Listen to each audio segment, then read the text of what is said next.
오늘 아침 함께 나눌 말씀의 제목은 하나님과 화목하라입니다. 하나님과 이 화목하게 지내는 것은 모든 성도의 바람이죠. 우리 성도님들도 원하시면 아멘해 주십시오. 하나님과 화목하게 지내는 것. 왜 우리가 하나님과 화목해야 하는가? 배우자와 화목하고 자녀들과 화목하고 또 같은 신앙의 동료들 요거 화목하게 지내는 것도 참 중요한데 하나님과 화목해라. 왜 하나님과 화목해야 하는가? 첫째는 하나님하고 화목해야 평안이 있어요.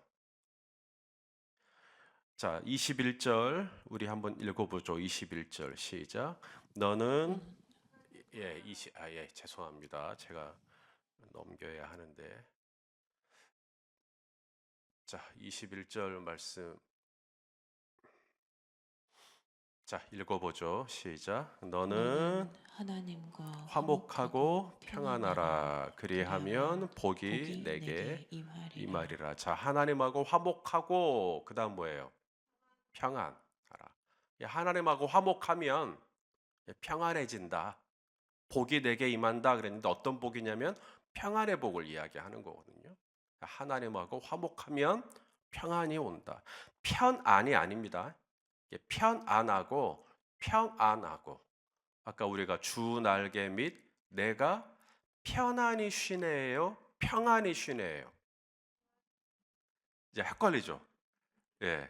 아까 가사는 편안히 쉬네였어요. 예. 그런데 사실 성경에서 우리에게 말씀하시는 평안은 편안이 아니라 평안이에요. 편안은 조건적이에요. 편안은 어떤 조건이 갖춰야만 느끼는 편안. 뭘 내가 입어야 되고, 내가 뭘 가져야 되고, 내가 뭘 이뤄야 되고, 내가 어떤 조건을 갖춰야만 내가 평안하다. 그건 편안이에요. 그건 편안. 성경에서 우리에게 약속하고 있고, 성경이 우리에게 주기를 원하는 것은 편안이 아니라 평안이죠. 이 평안은 무조건적입니다. 객관적으로 볼 때 도저히 평안할 수 없는데 평안하다. 그게 진짜 편안이 아니라 평안이죠. 우리가 하나님하고 화목하면 바로 이 편안이 아니라 평안을 우리가 누리게 된다. 머리 위로 총탄이 막 날아다녀요. 대포가 날아다니고 쿵쾅쿵쾅. 그런데 엄마 품속에 있는 아기는 자요 안 자요? 자요. 왜 그러죠? 엄마와의 관계 때문에 그래요. 우리가 왜 불안하냐? 우리가 왜 무서워하느냐? 우리가 왜 근심하느냐?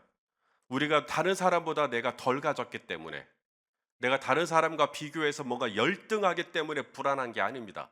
모든 불안, 근심, 걱정, 염려의 뿌리는 하나님과의 관계에서 와요. 내가 이 젖 먹는 아이가 엄마의 품속에 있으면 이 세상 어떤 요동이 있어도 나는 평안할 텐데 내가 하나님의 관계 안에 내가 온전히 들어와 있지 못하는 거죠. 그래서 예수님이 마태복음에 보면 너희는 염려하지 마라. 사람이 염려함으로 그 키를 한 자라 더할 수 있느냐라고 하면서 갑자기 뭐라 그러냐면 공중의 새를 보라. 들의 백합화를 보라. 너희 하나님 아버지께서 이렇게 키우시지 않냐? 갑자기 하나님에 대한 설명을 하십니다. 왜냐하면 하나님하고 화목하면 하나님이 어떤 분인지를 알면 염려가 이제 확 줄어요. 자, 마태복음 6장 25절 26절 한번 읽어보죠. 읽어보죠. 시작. 그러므로 그러므로 내가 내가 너희에게 너희에게 이르노니 이르노니 목숨을 목숨을 위하여 위하여 무엇을 무엇을 먹을까 먹을까 무엇을 무엇을 마실까 마실까 몸을 몸을 위하여 위하여 무엇을 무엇을 입을까 입을까 염려하지 염려하지 말라. 말라. 목숨이 목숨이 음식보다 음식보다 중하지 중하지 아니하며 아니하며 몸이 몸이 의복보다 의복보다 중하지 중하지 아니하냐. 아니하냐. 공중의 공중의 새를 새를 보라. 보라. 심지도 심지도 않고 않고 거두지도 거두지도 않고 않고 창고에 창고에 모아들이지도 모아두리지도 아니하되 아니하되 너희 너희 하늘 하늘 아버지께서 아버지께서 기르시나니 기르시나니 너희는 너희는 이것들보다 이것들보다 귀하지 귀하지 아니하냐. 아니하냐. 자, 무엇 먹을까 뭘 입을까 염려하지 말래요. 걱정하지 말래요. 그러면서 하나님이 이것들을 다 기르신다. 하나님이 다 키우신다. 하나님에 대한 설명을 자꾸 하십니다. 그 다음에도 봐요. 30절과 31절 시작. 오늘 있다가 내일 아궁이에 던져지는 들풀도 하나님이 이렇게 입히시거든 하물며 너희일까 보냐. 믿음이 적은 자들아. 그러므로 염려하여 이르기를 뭘 먹을까 무엇을 마실까 무엇을 입을까 하지 말라. 왜요? 하나님 아버지가 있으니까. 그래서 예수님의 메시지는 우리에게 단순히 염려하지 마라가 아니라 우리가 왜 염려하는가? 그 염려의 뿌리가 하나님 아버지와의 불안정한 관계에서 온다는 거예요. 이 젖먹이가 엄마와의 관계 안에 완전히 들어와 있으면 총탄이 날아다녀도 애가 자듯이 내가 하나님이 나를 기르신다. 하나님이 나를 먹이신다. 하나님이 나를 책임져 주신다. 하나님이 나를 주장해 주신다. 하나님이 나를 인도해 주신다. 하나님이 나를 보호해 주신다. 하나님이 나를 책임져 주신다. 하나님이 세상 끝날까지 나를 떠나지 않으신다. 하나님이 어떤 분인지를 알면 이 불안과 두려움이 떠날 수가 있겠죠. 그래서 오늘 성경은 말씀합니다. 욥기에 너는 하나님과 화목해라. 그리하면 평안할 것이다. 편안이 아니라 평안할 것이라고 말씀하고 있죠. 자, 그다음 두 번째, 왜 우리가 하나님하고 화목해야 하는가? 첫째는 하나님하고 화목해야 평안한 삶을 누릴 수 있기 때문이고, 두 번째가 뭐냐면 하나님하고 화목해야 저와 여러분의 삶에 회복이 일어난다라고 말씀합니다. 회복. 자, 23절 말씀 또 읽어보죠. 시작. 내가 만일 전능자에게로 돌아가면 하나님하고 화목하면이란 말이죠. 내가 지음을 받을 것이며 또 내 장막에서 불의를 멀리 하리라.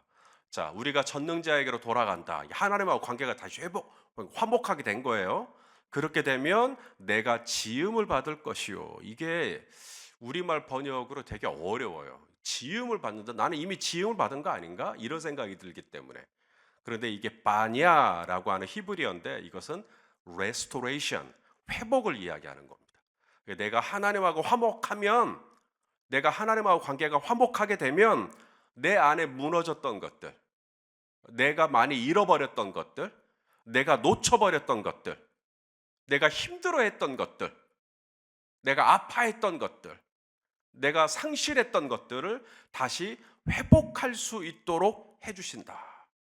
그게 건강이면 건강이 회복될 것이고, 재정이면 재정이 회복될 것이고, 그게 관계면 관계가 회복될 것이고, 내가 하나님하고 화목하면 하나님께서 내가 잃어버렸던 것들을 다 도로 찾을 수 있도록 회복시켜 주신다. 할렐루야.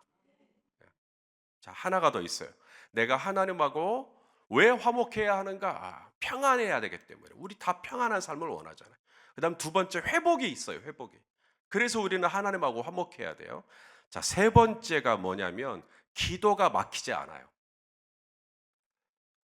성도는 기도가 막히면 정말 이 기도가 막히는 것처럼 영적으로 숨이 안 쉬어져요.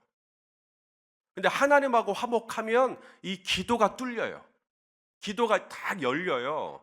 그래서 하나님이 우리의 기도를 들으십니다. 하나님이 우리의 기도를 들으시고 응답을 해주세요. 하나님하고 화목하면. 그런데 내가 하나님하고 화목하지가 않다? 그러면 하나님은 그 가증한 자의 기도를 거절하신다고 말씀하시죠. 자, 오늘 본문 27절, 28절 말씀 또 읽겠습니다. 시작. 너는 그에게 기도하겠고 그는 들으실 것이며 너의 소원을 내가 갚으리라. 내가 무엇을 결정하면 내 길에 빛이 비치리라. 할렐루야. 지금 연말이죠. 연말이어서 저에게 연락이 많이 와요. 선교사님들, 또 미자립교회 목사님들, 또 여러 어떤 단체들, 기관들, 특히 장애인 시설 계신 분들, 이제 전국에 있는 교회에 막 보내고 있는 것 같아요. 지금이 시즌이거든요. 그렇게 해야 이제 교회가 연말에 예산을 세운다라는 걸 알기 때문에 어찌하든지 이 연말에 본인들에게 이제 한 해 더 좀 이렇게 도와주십사 하고 막 연락들이 막 와요. 이메일이든 카톡이든 제 연락처를 어떻게 다 알아가지고 계속 연락이 와요. 제가 그 많은 후원 요청에 일일이 다 답을 해드릴 수가 없죠. 그런데 저에게 후원 요청을 했을 때 100이면 100 제가 후원해드리는 분들이 계십니다. 아, 그래, 맞아. 이분은 내가 도와드려야지. 아, 그래, 맞아. 이 선교사님은 우리가 좀 후원해드려야겠다. 어떤 분이냐면 저하고 관계가 괜찮으신 분들. 그러니까 평소에 저하고 관계하신 분들. 연말에 아쉬울 때만 꼴랑 한번 연락하는 게 아니라 평소에 저한테 연락을 자주 하셔요. 목사님, 저 누군데 기도해 주세요. 저에게 기도 제목을 보내주신다든지 아니면 본인이 어떤 사역을 하고 있는데 사역의 어떤 이루어지고 있는 그런 모습들을 저한테 이렇게 나누어 주세요. 목사님, 지금 필리핀에서 지금 이 필리핀의 이 아이들이 이렇게 좀 되고 있습니다. 저한테 무담시 보내서 이렇게 이런 분들은 연말에 가서 도와주세요 하면 거의 다 도와드립니다. 근데 한 번도 나랑 관계가 없다가 연말에 딱 와가지고 도와주세요 하면 저는 그분이 누군지도 모를 뿐더러 갑자기 도와달라고 하면 이게 기꺼운 마음보다는 좀 아쉬워요. 그런 게 필요할 때만 원할 때만 이렇게 요청하시는 것 같아서. 하나님은 저와 다르죠. 하나님은 내 기도 안 하다가 연말에 기도해도 들으십니다. 예. 그죠, 정순애 권사님? 하나님은 사람하고 달라. 인생이 아니세요. 그래서 하나님은 내 기도 안 하다가 막판에 기도해도 구원해 주세요. 그런데 보세요. 저하고 관계가 계속 되다가 저한테 뭔가 아쉬운 소리 하니까 제가 마음이 움직이죠. 왜냐하면 그래, 이분은 나한테 늘 관계를 하고 있었지. 그러니까 내가 도와주잖아요. 여러분, 하나님과 화목하게 지내는 거예요. 평소에. 그리고 나서 하나님 도와주세요 하면 하나님 마음도 동할 거라는 거예요. 그런데 나는 하나님하고 한 번도 화목하게 지낸 적이 없어요. 그런데 갑자기 하나님께 도움을 요청하면 하나님이 들어주실 수도 있겠지만 내 마음과 같은 분은 하나님이 아니시겠지만 어찌 그러냐 이거죠. 그러니까 오늘 이 욥기서는 하나님하고 평소에 화목하게 지내고 평안하면 그 다음에 내가 무엇을 기도해도 하나님이 들어주신다 라고 지금 말씀하시는 겁니다. 이게 지금 이해가 되셨으면 좋겠습니다. 자, 그러면 어떻게 하나님하고 화목하게 지낼 거냐? 하나님하고 화목하게 지내라. 왜 지내야 되는지 이유는 알겠는데 하나님하고 어떻게 지내는 것이 화목하게 지내는 것인지 그 구체적인 방법이 있어요. 첫째는 말씀과의 화목입니다. 하나님과의 화목은 대개 추상적이지 않아요. 하나님과의 화목은 100% 이것과의 관계입니다. 당신이 말씀과 관계가 별로 없다면 당신은 하나님하고 화목한 거 아니에요. 하지만 늘 말씀을 즐거워하고 또 말씀을 가까이 하고 또 말씀 막 써보려고 하고, 이번에 우리 강원도 선교지 신방 갔다 왔는데 우리 정세중 집사님이 인생에 처음으로 필사를 하기 시작했대요. 전에는 정말 이 성경 쓰는 게 이해가 안 가고 그걸 왜 쓰지? 그랬었는데 이제는 이 성경 필사하는 게 너무 재밌고 성경을 필사하다가 시간을 보니까 벌써 3시간이 지나가 있고, 옛날에는 제 설교가 그렇게 지루했대요. 그래도 요즘에는 하나도 안 질린대요. 제 설교가 그렇게 재밌대요. 할렐루야. 그래도 웃긴 설교가 아니라는 게 어디예요. 지금 정세준 집사님 말하자면 이제 거듭난 겁니다. 이제 새로워진 거예요. 이제 성령 받은 거예요. 하나님과 화목은 추상적이지 않아요. 말씀과의 관계를 딱 집어넣으면 하나님과 화목하고 있는지 아닌지가 딱 나옵니다. 하나님의 말씀을 너무너무 좋아하고 하나님의 말씀을 읽기를 즐거워하고 하나님의 말씀 막 어떻게 해보려고 하고. 자, 오늘 본문 22절 말씀을 한번 볼까요? 22절 시작. 청하건대 너는 하나님의 입에서 교훈을 받고 하나님의 말씀을 내 마음에 둬라. 이게 하나님하고 화목한 거예요. 그다음 두 번째, 하나님과 화목하다라는 말은 말씀과의 관계인데, 이 하나님과 화목하게 지내려면 조심해야 될 게 있어요. 그게 바로 이 세상의 것에 마음을 뺏기는 겁니다. 그러면 하나님을 사랑할 때 내 마음을 다하고 내 뜻을 다하고 내 힘을 다하고 하나님을 사랑해야 되는데, 이 세상의 것에 마음이 뺏겨 있으니까 다 할 수가 없죠. 뭔가 하나님과 나와 화목한 이 관계 안에 이 균열이 들어오는 겁니다. 균열. 뭔가가 생겨요. 자, 디모데전서 6장 10절 뭐라고 말씀하십니까? 시작. 돈을 사랑함이 일만하게 뿌리가 되나니 이것을 탐내는 자들은 미혹을 받아 믿음에서 떠나, 그다음 뭐예요? 많은 근심으로써 자기를 찔렀도다. 그러니까 하나님을 사랑해야 되는데 갑자기 뭘 사랑하기 시작해요? 돈을 사랑하기 시작해요. 그러면 그 결과가 뭐라는 거예요? 많은 근심이 생기기 시작해요. 하나님을 사랑하잖아요, 마음을 다해. 그럼 근심이 들어올 틈이 없어요. 왜냐하면 하나님이 어떤 분인지를 너무 잘 아니까.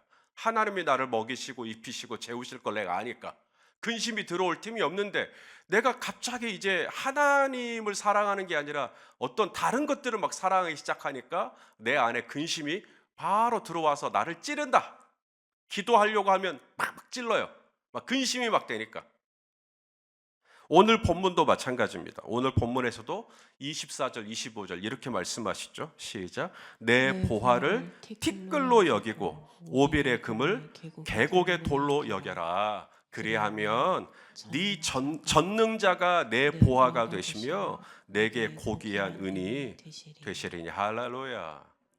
자, 우리 요한 1서 2장 15절도 읽어요. 시작. 이 세상이나 세상에 있는 것들을 사랑하지 말라. 누구든지 세상을 사랑하면 어떻게 돼요?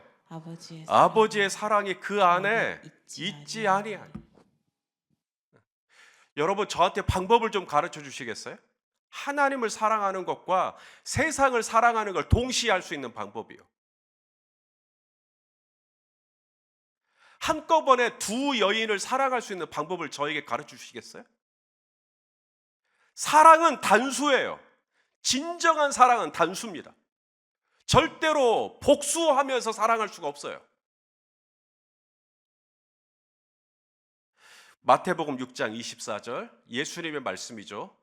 읽어볼까요? 시작. 한 사람이 두 주인을 섬기지 못할 것이니 혹 이를 미워하고 저를 사랑하거나 또 혹 이를 중히 여기고 저를 경히 여김이라. 너희가 하나님과 재물을 겸하여 섬기지 못하느니라. 우리 마음은 절대로 복수할 수가 없어요.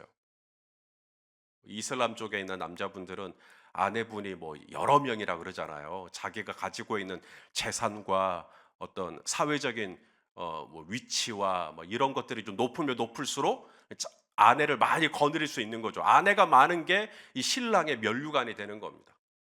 아내는 많이 둘 수 있지만 사랑하는 사람은 절대로 복수형으로 둘 수가 없다. 자, 마지막. 하나님과 화목하려고 할 때 어떻게 해야 하나님하고 화목할 수 있느냐? 첫째, 말씀이요. 두 번째는 하나님 말고 자꾸 다른 걸 사랑하려고 하는 마음. 그다음 세 번째가 뭐냐면, 하나님하고 화목하려면 교만하지 않고 겸손해야 합니다. 그래야 하나님하고 화목할 수가 있어요.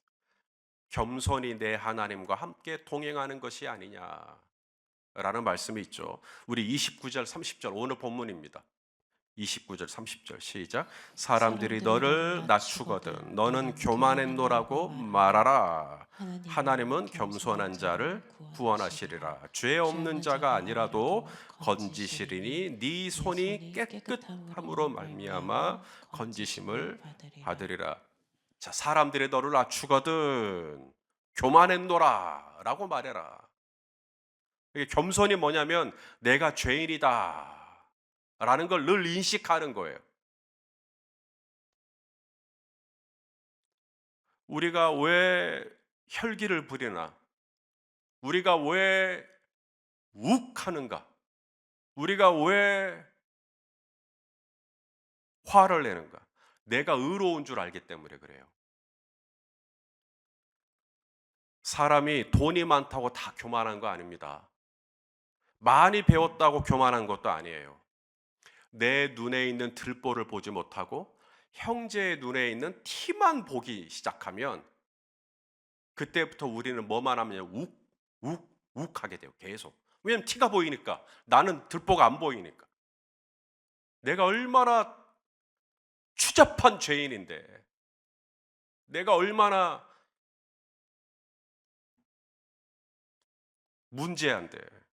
그런데 나는 자꾸 다른 형제의 허물, 다른 형제의 어떤 실수, 다른 형제의 어떤 부족한 부분을 보면서 계속 손가락질하고 뒤에서 수근수근거리고. 성경은 그걸 교만하다 그래요. 하나님하고 화목하게 지내려면 내가 얼마나 죄인인지 내 안에 있는 이 들보와 같은 죄를 보셔야 돼요.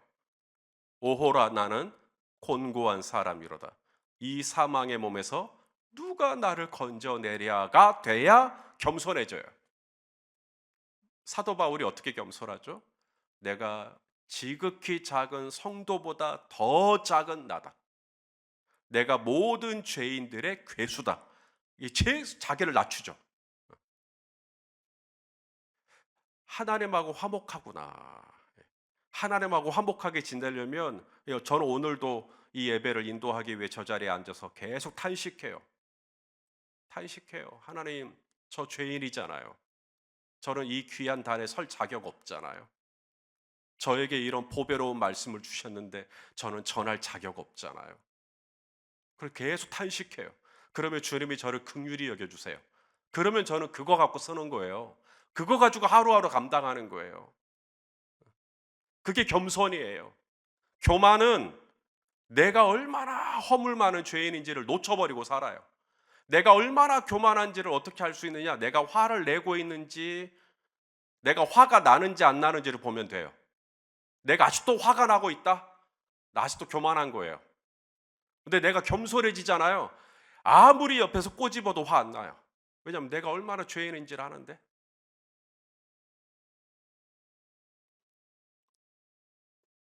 우리가 진정 하나님과 화목하게 지내려면 내가 가지고 있는 이 죄된 실상을 깨닫고 하나님 앞에서나 사람 앞에서 늘 내 자신을 낮추는 거죠. 그러면 하나님하고 화목하게 지낼 수 있고, 하나님하고 화목하게 지내면 당신은 평안할 수 있으며, 하나님하고 화목하게 지내면 당신은 회복할 수 있으며, 하나님하고 화목하게 지내면 당신의 기도는 막히지 않고 하나님의 보좌에 상달될 수 있다.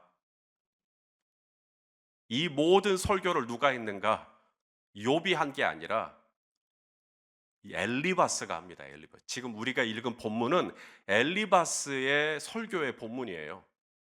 엘리바스는 욥을 위로하기 위해 왔던 이 세 명의 친구들 중에 제일 연장자예요. 나이 드신 분.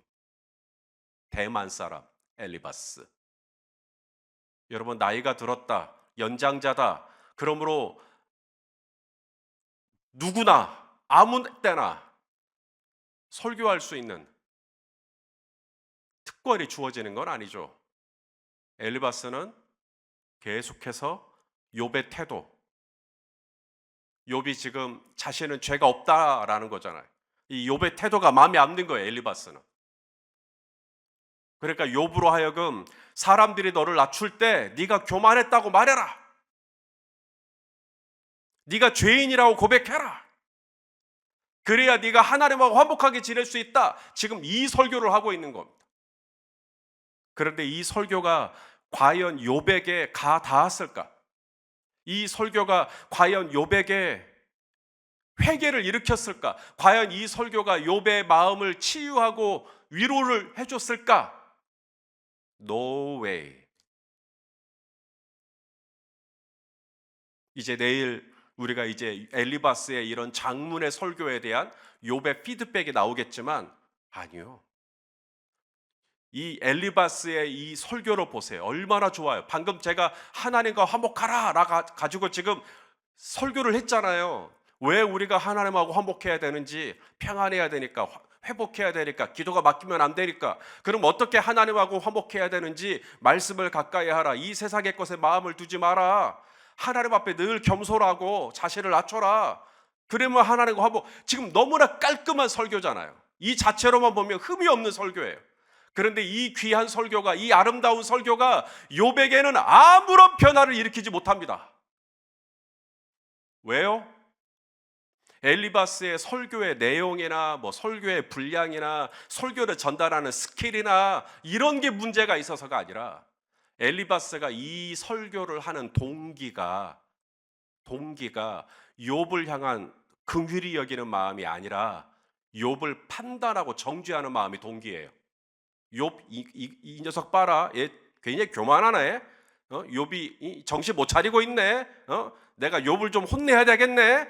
이 동기로 말씀을 전한 겁니다. 그랬을 때는 아무리 천사 같은 설교라도 사람의 마음에 감동을 주지 못한다. 아무런 영향을 주지 못한다. 동기가 그러니까. 동기가 성도를 꾸짖으려고 아예 작정을 하고 나온 거예요. 성도를 나무래고, 성도를 미워하고, 성도를 판단하고, 오늘 설교 중에 이런 사람들은 꼭 들어야 돼. 막 이런 마음으로 설교를 하고 있다면 그 안에 사랑이 흘러가는 게 아니라 이미 판단과 정죄하는 마음이 흘러가고 있기 때문에 성도님들이 모르는 게 아니라 다 압니다. 왜냐하면 영적인 것은 영적으로 분별이 돼요. 지금 목사님이 지금 굉장히 화가 많이 나 있구나.